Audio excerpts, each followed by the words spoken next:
of the Board of Education to order. Amy? Mrs. Detzel? Here. Mr. Engel? Mr. Yoshimura? Here. Mr. Gilbert? Here. Mr. Detzel? Here. Would you all please join me in the Pledge of Allegiance? I pledge allegiance to the flag of the United States of America and to the republic for which it stands, one nation, under God, indivisible, with liberty and justice for all.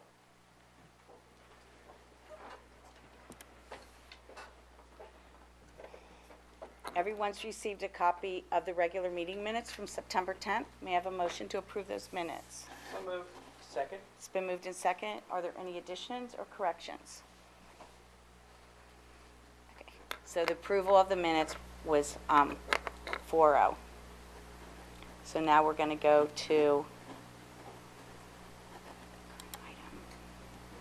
work session. Okay, you've received a approval of the minutes for the work session for September 12th. Does anybody have any comments or corrections for September 12th? Okay. Call for the vote. Oh, go ahead. So moved. Okay. Second. Okay. Been moved in second. Any questions? Oh, gosh. Okay, we're going to be back on track. We're on a roll. Here we go. Okay. Motion passes 4-0. Okay. Let's go to Joe. Do you have a legislative update? No, there's no legislative update. Okay.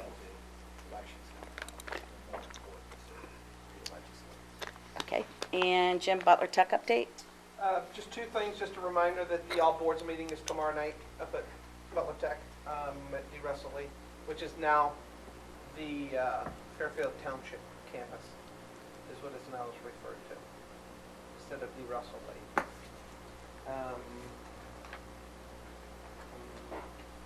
Oh, and we voted to approve and have Hamilton join Butler Tech next school year. Hamilton City Schools, yes. Yep. That's it. Okay. Thank you. Okay. Do we have any reports from employee organizations, certificated licensed employees? Classified? School report from any school-related organizations? I have received one request from Bonita Sargent for community comments, if you'd like to come up. And it's regarding cafeteria and bus.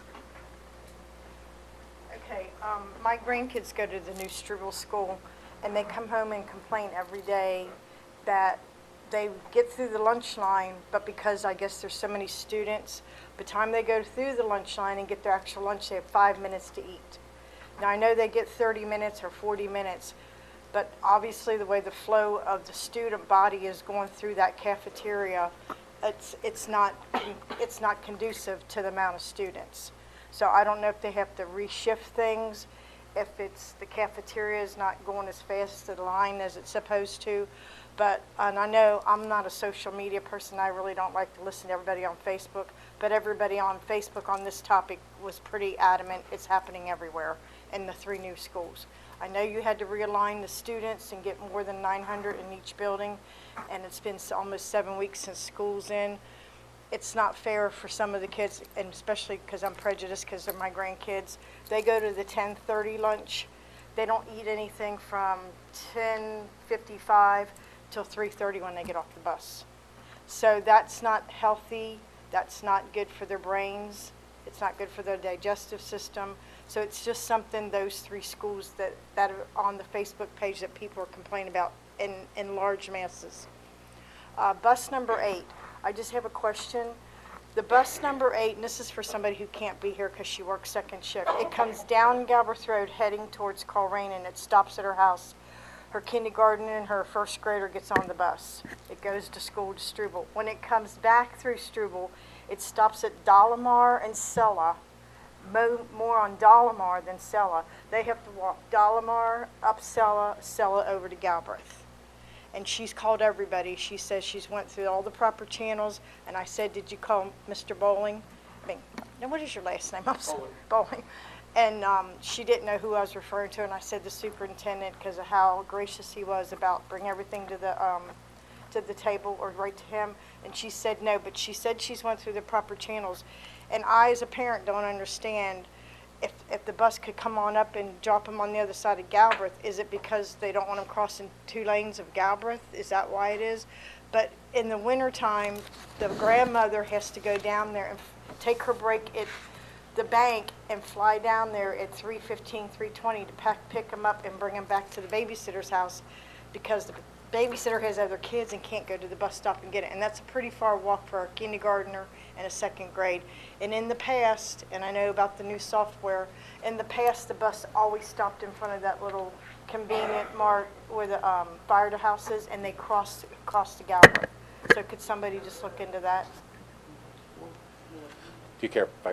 So 2 things. Before you leave, Chris McKee's right here. He's going to make sure he's got the streets and the bus number down, and the phone contact person who could not make it tonight. We'll make sure we do that first thing in the morning. The cafeteria, I went over there and counted seats. There's 224 when all of our bench seats get in. So those little cubbies that are supposed to be reward seating. So that should easily seat what's there at the school. But I mean, I am in agreement 100%. You can't eat at 10:30. And the way some of these kids eat, even if they pack, they're done eating at 10:40 because they inhale it, and then not eat again till 3. I also worry about the kids who don't eat till 1, who get there at 8, and that becomes an issue too. So we've all looked at it. Our principals are trying to adjust it. It's really weird, and so the kindergartners are reaching up into things they hope they can't get because it's self-serve. So that takes a little bit of time. I watched one kid eat like a whole tray of broccoli, and he absolutely loved it, but it takes time to dip all that into your tray. And then to get down, we're also aware that it's kind of hard to move the seats out, so we're working on that, and they're getting better and better. But the little ones, K through 1, it is a little more daunting of a task for them to get through there. So we're working. We are well aware. Like I said, Chris and I did seat counts. We're trying to make adjustments, so we'll work on getting it more between 11 and 1. But also recognize that you might need snack time in the afternoon, especially for a K through 1 if something's going on there. But we'll look into all that for you. So is it seat Go ahead. quantity, or is it more the? Time consuming, so they've really given them, my understanding, Brendan, Stephanie, and step in any time, they're giving them a 45-minute lunch with the ideal of eating for 30 and recess for 15. Or if they get done eating faster than 30, they would have a longer recess. So even with 45-minute blocks, I think that's why they're starting at 10:30, 10:45. That's correct. They're all in an individual lunch. There are no grade levels that are merging for lunchtime. So there are 6 individual lunches, and that's how long it's taking. It sounds like the issue is perhaps getting through the lunch serving line. We do have 4 serving lines currently, as opposed to 1 in the past. So students are coming in 2 separate doors and going through 4 serving lines. However, they are self-serve, so some of our younger grades are struggling to get things onto their tray and out in a timely manner. And so I have asked all the principals to time to make sure that last group of kids. My experience as being a principal is it takes about 12 minutes for students to eat. It's about an average time it takes them to eat. And so I've asked them to time from the time the last student leaves at that grade level when they're dismissing from lunch, to make sure that those kids that are coming out later, and then to make sure that they are flip-flopping who is going through the lunch lines first. So not the same class every day going through first and not the same class going last. So we are working on it, but your feedback is very timely because I have been talking with them about it over the past 2 weeks about making sure that they're using a timer to make sure that the children that are coming out last are getting enough time to eat. So I appreciate your feedback. Okay, and this is probably for Dustin. You're the one who wrote the handbook, the code of conduct. There's kids on my grandkids' bus that are hanging out the windows and doing, I said gang signs, and their father got upset. They're doing some kind of hand gestures. But the kind of volunteer work that I do know what the Bloods and Crips gang signs are, and they truly are gang signs, but I'm not going to argue with the father. They're hanging out the windows doing that and flipping me off and other people off. I've talked to the original bus driver. She was very receptive. She called him up. you know, kind of chewed his little butt out, but she's no longer the bus driver. So now we have a different bus driver every day. So I don't want to approach a different bus driver every day because it's not fair to the bus driver. They're lucky they can get through the routes and get up the streets and do what they're supposed to do. So do you have a bus number? It's bus number 69. Her name was Miss O. I loved her. I don't know what happened, and it's none of my business, but, I mean, Be I glad to did look address into it it. with her, and she Sure. did correct it, but it's reoccurring again. And I know in the conduct book, it does say they're not supposed to be hanging out the windows, giving hand gestures. Now, the father did come up and speak to me, because the little boy got mad because I took a video of him 2 weeks ago as he was doing it. And the little boy told, I don't know what he told his dad, and his dad approached me, and I told his dad the story, and his dad made him apologize to me. So he's cool, but now his 3 friends took over, and now they're doing it. So, Gotcha. all right, thank you. Thank you. What am I doing? Okay, we'll move into certificated and licensed personnel. All right, the first item is certificated licensed personnel retirements and resignations. The superintendent recommends the Board of Education approve the certified retirements and resignations as listed. So moved. Second. Been moved in second. Are there any questions?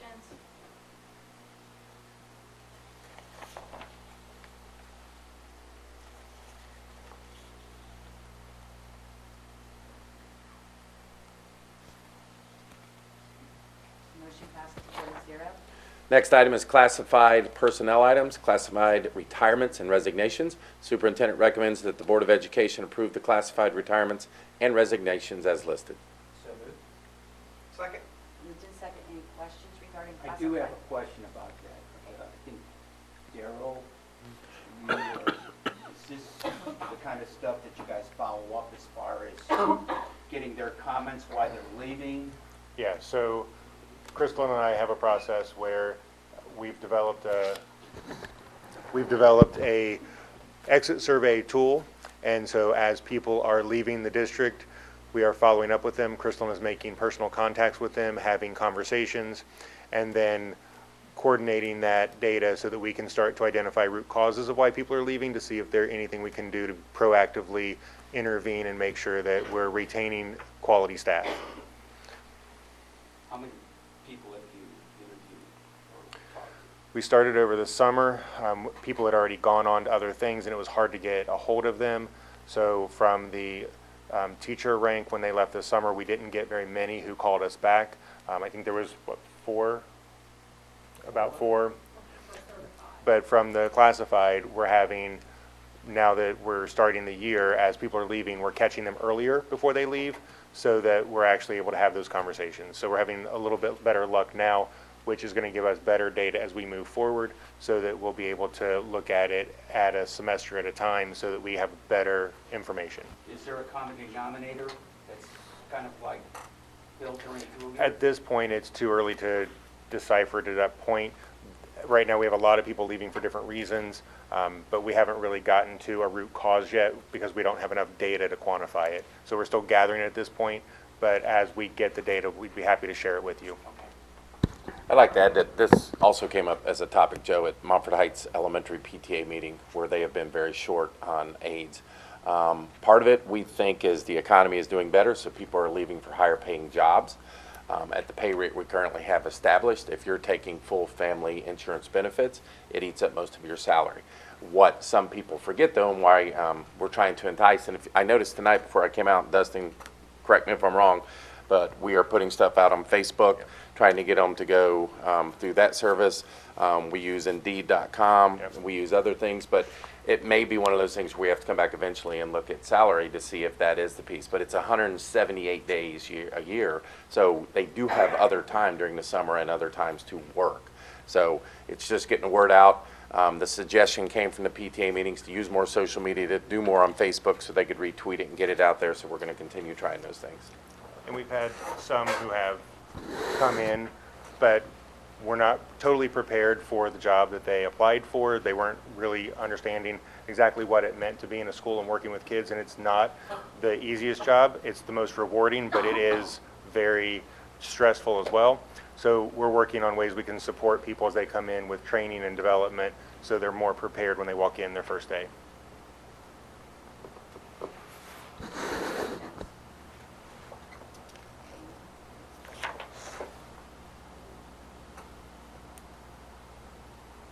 Motion passed 4-0. The next item is a fiscal item. Accept the amended certificate of estimated resources. The superintendent and treasurer recommends the Board of Education accept the amended certificate of estimated resources as listed. So moved. Second. It's been moved and seconded. Does anybody have any questions regarding this?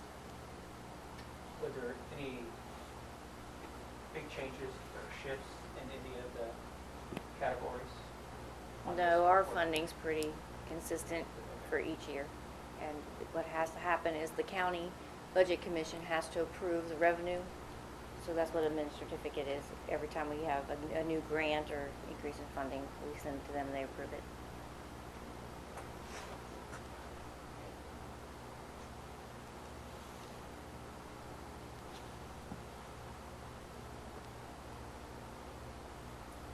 Motion passed 4-0. Next item is new fund. It is approval of a new fund, Learning Links for Corinne High School, $1,000. The treasurer and superintendent recommend the Board of Education approve the new fund as listed. So moved. Second. Moved and seconded. Any questions regarding the Learning Links new fund?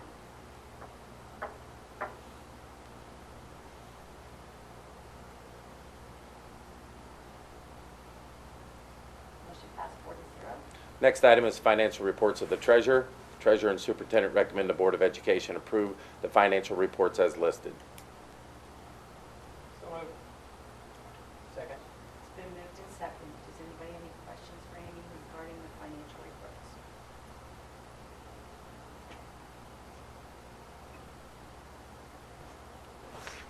Motion passes 4-0. Next item is a general business item, vendor contracts. The superintendent and treasurer recommend the Board of Education approve the vendor contracts as listed. So moved. Second. It's been moved and seconded. Are there any questions regarding vendor contracts?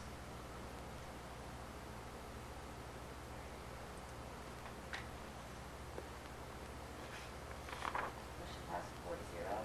Next item is certificated licensed personnel items. The superintendent recommends the Board of Education approve the certificated licensed personnel items as listed. So moved. Second. Moved and seconded. Questions regarding certificated licensed personnel?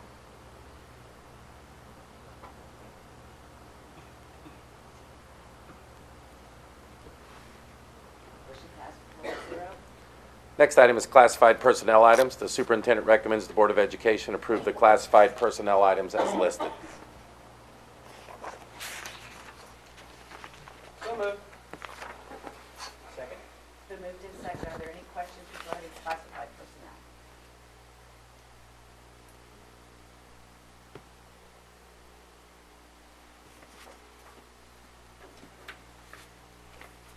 Motion passed 4-0. All right, the next thing I'd like to talk about is our Business Advisory Council update. It was a requirement by law that each district either participate in a Business Advisory Council or start their own.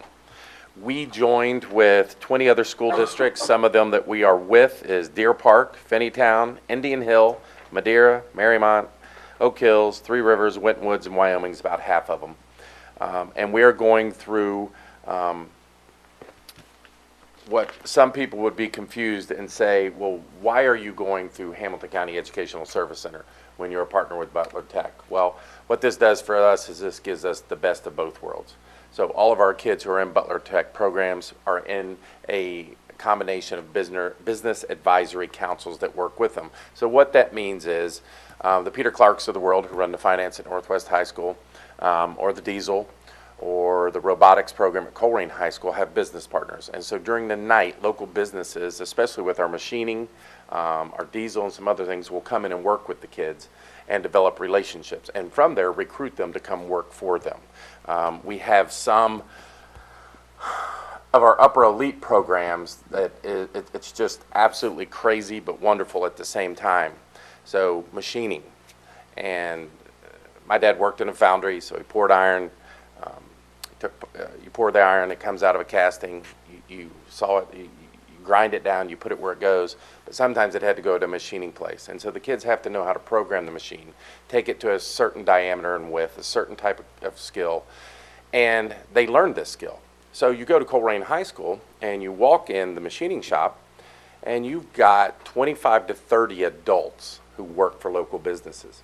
And on the spot, they are offering them a job that they will pay for their 2 years of college and get a 2-year degree and then start them at around $70,000 a year. So that is some of the business collaborations and council associations that we have through Butler Tech. Through Hamilton County, we now bring in the Oaks also. And so what they work on is identifying employment skills and curriculum that will support business development, work with business partners to help students make connections with businesses, disseminate information to school districts about potential partners, utilize resources identifying emerging trends to career opportunities in all of Southwest Ohio. And I'm not going to say Butler Tech doesn't do this also, but we're getting double the amount by doing this. Share regional information on job growth, identify business partners to support our schools. Our first meeting was basically discussing the top 125 workplaces. Harry Snyder is leading it from CEO of the Great Oaks Career Campuses. So they discussed the top 25 workplaces, talked about a company named Attico. Barrett Bridgewater came in, Youth Employment Solutions, provide assistance in finding co-op jobs. But just talking about the overall ability to align what's going on in the classroom with real-life jobs that you can start right after high school, real-life jobs that you can go through a Butler Tech organization, or you can go through regular classes and then get those opportunities. So that's an update from our last meeting. As we have our next meeting, I'll give you another update, and if there's any PowerPoints. As the first one, it was kind of short, put together, but as we go on, there'll be more involved with each of them. So part of our responsibility is to report on this. So you will find that quarterly, you'll have a Business Advisory Council update, and we'll report out to the community what's going on. I think we can bring in Butler Tech kids who can talk about it. It'd be really cool to find a Butler Tech kid who went in the machining class who's been going to school and bring them back and maybe have them give an update on how things are going. We've got our construction class. So they can't find enough folks in construction, and are going in here and working with these kids and hiring them on the spot if they want to come out and work them. Diesel mechanics are hard to find. Yet our diesel program sits at about 16 or 17, where it could be up to 25 or 30, and they can't get enough jobs there. So. How long will it take before we incorporate the Great Oaks situation here? Well, we're connected and in a partnership with Butler Tech, so we use Butler Tech for that piece. We don't use the Oaks. No. And it's basically the same thing.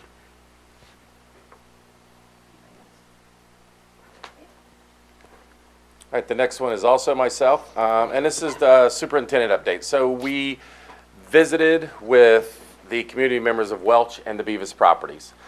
We met on Tuesday, September 18th at Welch. We were invited by the Pleasant Run Farm Association, anywhere from 75 to 80.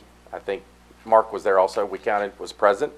After presenting the plans from J.T. Ackerman and the person who will be in charge of the new homes, we also had Springfield Township trustee there. So he took on a lot of questions. When we took a straw vote, about 75 to 80% wanted the new homes and put in place. Had some great questions, asked about, well, there were some concerns that when the school received the property to build Welch, that the property would go back to them. Well, the deed is very clear that the property becomes Northwest Local School District and stays with them. There was concerns about a detention pond. And that's very concerning because people didn't want a retention pond where the water stays all the time. So this is just for flooding control, water control, stuff like that. It might fill up during some of these big hurricane storms we've had, where people are getting 4, 5, 6 inches, but then it goes back down. Had some great phone calls from some folks. One person had taken their landscaping about 40 feet out onto our property and wanted to know if he could keep the trees. We said we'd be glad to work with JT and them and see what they could do to keep them, but it all depends on where they're located. Another lady asked, could they take one of the lots, remove it? She called me on the phone today and said, could that be a playground? Because the subdivision doesn't have a playground for kids. And so I talked about upkeep and maintenance. I said, but I would be glad to mention that. And TJ was very open with working with the community, because if you drive over there, it's taken forever, probably the last 3 years since I was business director and on, to get their roads paved, and they're really nice now. The last thing the community wants is the construction to come in and tear up the new paved road. So talked about the back entrance, could you use that and do some more things with that, and they're very open to that and willing to work with that any way they can. So I felt really good about that meeting, because I felt we heard a voice. I thought we had input. Thanks to the farms, president, vice president, treasurer, all those folks, they did a great job of getting the word out. So then we go to the Beavis building. Don't really have an association like Pleasant Run Farms, but have probably 4 to 5 streets surrounding it, and realize how far it spread. So you can also get into part of that subdivision off of Struble Road. And some of those homes that were built back in the day are 150, 160, 180. Most of the homes in that neighborhood were 90 to 100,000. So there was concerns about what were you putting in our neighborhood. We mailed out 400 registered voters in that surrounding area, and we had 9 to 10 families show up to the meeting. So I don't feel as good about the input that we gathered, so we're working on, can we get and work with someone to do a phone call system and get some input and feedback. There wasn't a real negative toward it. The negative was, why would somebody want to build near Rumpke, which I totally respect, but some of the parents there, or some of the community members and homeowners that were there, didn't understand that piece. It would be their choice. And I think some of it came around, if you're going to put a $220,000 to a $280,000, $300,000 home there, one person said, won't that raise my property or my property taxes? Well, it will, but it's because, as TJ explained, it'll be raising the property value, and we can't control that. There's concerns about entry and exit into that neighborhood, so we're working on that. There's a possibility to go out through the new neighborhoods to the road. But everybody who was at the meeting, all 9 of them, had great questions, and it was a spirited conversation, if nothing else. But we need to reach out to more. Obviously, the floodplain is always a worry. It was in the farms also, but we have to keep the same zoning, and Jeff Mills was there. And if you're wondering why Jeff wasn't at Welch, remember, I'm just a reminder, Springfield Township, that's why Chris was there. So Jeff explained to them they cannot violate zoning. And they said, well, all right, if we don't agree to this and we don't do it, what could happen? And I said, well, we would work with the township to have them take the property, and Jeff doesn't want it. Jeff's like, we would sell it to anybody just like the school district would, so they could build. When that happens and we turn over the property, they could build anything they want there. So that's why we were trying to put a nice project in there that would raise values of homes and still keep the community very nice. I think the other thing that's important for folks to know and remember is, as I've said several times, we're trying to build a new K through 8. TJ doesn't just get this property free. We sell the property to them. So it's selling the 2 properties is worth $610,000. With our deficit spending, that's a very key factor for us, especially if we're going to try to build a K through 8 building. So it's different based on the properties. The Beavis property is 11.5 acres. If you're interested, the Welch property is 9.8, so there's the difference in price. Welch is worth $260,000, Beavis is worth $350,000. So I would like to take till November to try to get more feedback from the Beavis community. I feel pretty good where we are with Pleasant Run Farms, so I think we can start the paperwork and go through there. And I think we're real close to Beavis. The 3 who have called me after the Beavis meeting, all in support. I said, well, and you know how it is, you have kids. So if you have things to do, you work late, you can't get there. So I think eventually it'll come around, and Jeff Mills felt very good about it. Share this. Joe, just because you brought this up earlier about exit surveys, I want to highlight one of the things you guys voted on tonight, and just share the appreciation that you gave the support to this. One of the things that was voted on tonight was a revision of the classified handbook that allows us to provide tuition reimbursement to our classified staff who are interested in going on to become a teacher. So any of our classified staff who are pursuing a teaching degree are now eligible for tuition reimbursement. We are only the 2nd district in Southwest Ohio to offer this to our staff. And one of the other things that was in there was, obviously, when you get through your coursework for becoming a teacher, you have to student teach. So also in there was a sabbatical leave, that if one of our staff members is pursuing a teaching degree, they can actually take a sabbatical leave to do their student teaching, and we will preserve their job for them, so when they are done student teaching, they can come back. Again, something that's not been done before, but something that you've supported and we appreciate. And unbeknownst to one staff member, we have one person who is going to be student teaching in the spring and thought they were going to have to resign. And I get to make a very positive phone call tomorrow and explain to them that they can take sabbatical. So thank you. You'll keep us updated. On the people who would take, yeah, on the kind of engagement we have and the number of people who take advantage of that, yes. And if with anything else, if you have questions on the Beavis property or Welch property, let me know. But like I said, by the November 5th board meeting, and that's the next thing I wanted to talk about. We did move this meeting back here, but wanting to know if you still want to move the November 5th meeting to Butler Tech at the new adult center. Yeah, I would like to, absolutely. All right, that's all I have. Okay, this is part of community communications. Does anybody out there have any questions about anything that was discussed tonight at the meeting? Yes. This is for, Bill. When I worked in corporate America, and when we did exit interviews, but I'll tell you, a key to get true honesty and feedback, do it anonymously. Don't ask them. What we did was, I don't know how you classify your employees, I don't know if they're like a grade. We had a grade level, so a PS3 would come through me, and that was people that were in salary, but not in upper management. And I wouldn't know who they were because we were losing people like, flies, and they really give honesty and feedback. The reason, especially in the school system, if they don't give real true honesty and feedback, they're not going to get your data. And a lot of teachers and understanding members are afraid if they move to another school district and they really don't like it, they want to come back, but they're afraid they're going to be blackballed because of their exit interview, because of what they said, if you could identify them. It's one of the reasons why we've kind of housed it within our office, and Crystalline is the person who's making that contact with everyone. So it's one of her projects for the year, so that it's not an immediate supervisor calling. It's someone that doesn't have a kind of connection to them from a building level, from that kind of connection where they feel like it might be retaliatory. And she's very clear with them that this is data we're using. It's not associated to your name. It's anonymous between the person she's talking to and them. So we do emphasize the confidentiality, and we do have someone who is unbiased, objective, and removed from the situation making those phone calls for that reason. So thank you for that feedback. Anybody else? I live in people's area.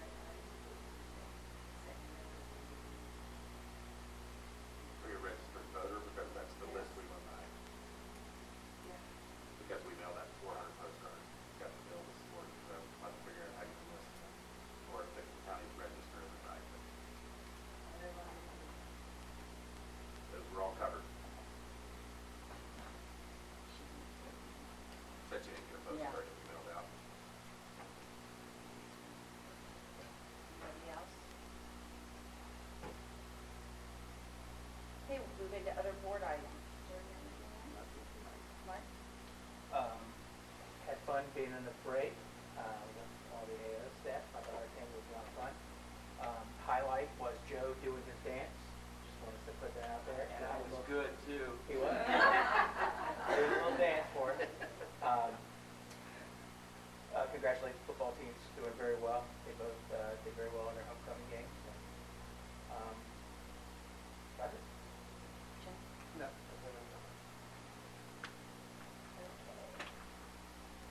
I'm gonna go a little different route here. I received a letter that I need to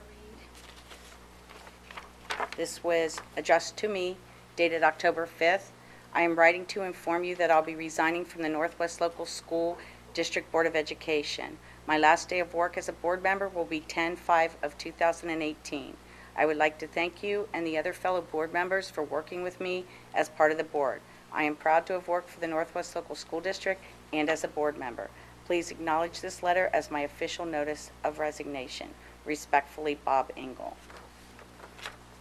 So with this, I need a motion to accept this resignation. So moved. Second. A second, and then we'll need to probably do a manual vote. Mr. Detzel? Aye. Mr. Gilbert? Aye. Mr. Yoshimura? No. Mrs. Detzel? Aye. With that, I'd just like to go over a couple things as far as procedurally what we need to do when a board member vacates a board. First of all, the first 10 days, a board cannot take any action. So in other words, in these next 10 days, we cannot vote to appoint a board member. But with that said, we have to have a board member appointed within the next 30 days. So there's a 20-day window there that we need to get this done. It's pretty open-ended on how that we do this.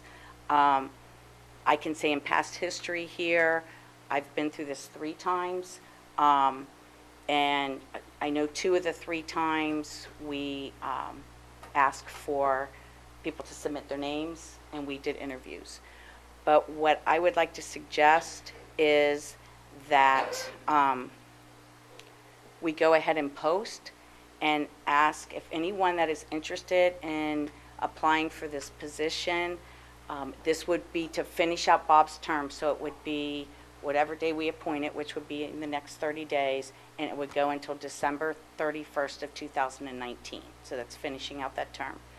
And let me get back to you. So that we ask that you just submit your name, address, phone number, email, why you want to be appointed, and a list of qualifications, and send that into this office and address it to me.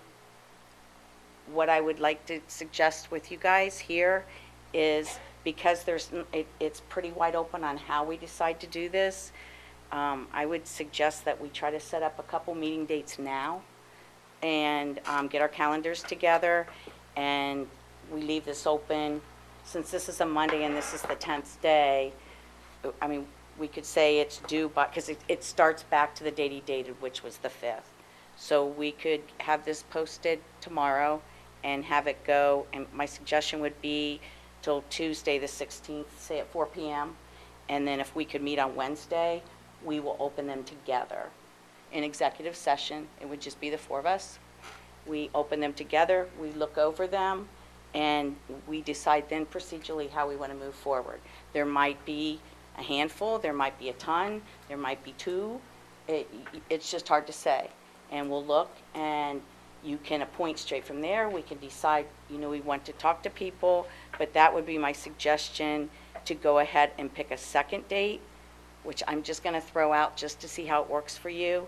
The following week, Thursday, October 25th, for a possible interview date, with the goal of appointing someone at our next board meeting, which would be October 29th. If we can't do it by then, that still gives us till November 1st to get someone appointed, and we can add as many meetings as we need to. So the first date would be October 25th?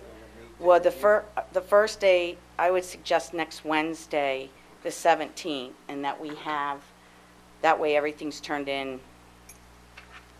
We can either do it that Tuesday, which would give them 7 days, or we could even say that Wednesday, but that might be cutting it close. Are they going to send you their resumes? I think it should come here, and they send it here, and just addressed to me, it'll go in my box. And they stay sealed. And they'll stay sealed, and we will open them together as a board, because this is a board decision. It's a majority. If, and I don't foresee this happening, but if there would be a reason that the board could not come to an agreement, then the judge at common pleas makes that decision. And I don't think we wanted that to come out of, that's part of our job. So I just think it would be important to open it together, and we all sit and go from there. Do those dates work? We have a So finance. we're going to meet the 17th, right? What? Does that work? What time? Yeah, depends on time. Well, my question, I wasn't sure how times are. What's the earliest you can get here? There's a finance committee meeting at 4 that day, so I'd like to make that, so maybe I can do it right after that, 5, 5:30. Yeah, I'll be at that too, so it'll just be 2 of us. Okay. At 5. 5 o'clock on Wednesday the 17th. Joe, you okay with that? 5 o'clock next Wednesday. the Yeah, 17th. I'm good. And as far as length, it'll just depend on, we'll open everything and see. Like I said, there might just be 2, there might be 1, there might be 10, and then we'll develop the process together. I would like to see it before the meeting, in case somebody has a question. We're just perusing this thing that day that we have to interview them. No, I'd like to have some prep on it. no. This is Wednesday, next Wednesday. That would give 7 days. You got to give people time to apply. Absolutely. And then it would just be us looking at it, developing our process, and we wouldn't be interviewing anybody until the following week. Ah, okay, I thought you. Thursday, October 25th. Okay, so that's when we're gonna meet with the. Yeah, so that candidates. gives, and then the other thing, I think it's important that we set dates so that people know ahead of time, these are the dates we have set up. So if they're applying for this, they know that there's a chance that they need to make sure they've got Thursday, October 25th available, if we would interview. Does that sound fair? And again, depending on, I don't know how many people, what is the earliest anyone could start on that Thursday, October 25th? Try to get here by 4? Would 4 work, Joe? 4. What day? A Thursday, October 25th. Yeah, that's fine. 4? 4, Jim, 4? Yeah. So 4 o'clock, October 25th, Thursday, for possible interviews. And when we're done, you know, like I said, we'll stay after and we'll go from there. And we'll shoot for, hoping to appoint by that following, our board meeting on the 29th. If that doesn't, if we can't make a decision by then, we're going to have to schedule another meeting, which probably the only date would be November. I mean, you got Halloween on the 31st, but I would say November 1st. But I think we should be able to make a decision. And I did run all this by the attorney. So, does that sound all right? I'll reserve a room for you guys. Okay. That's all right. Okay. Okay, any questions? Anybody have any questions? Sound good? Okay. Okay, with that, I'm going to ask for a motion to adjourn the meeting. So moved. Second.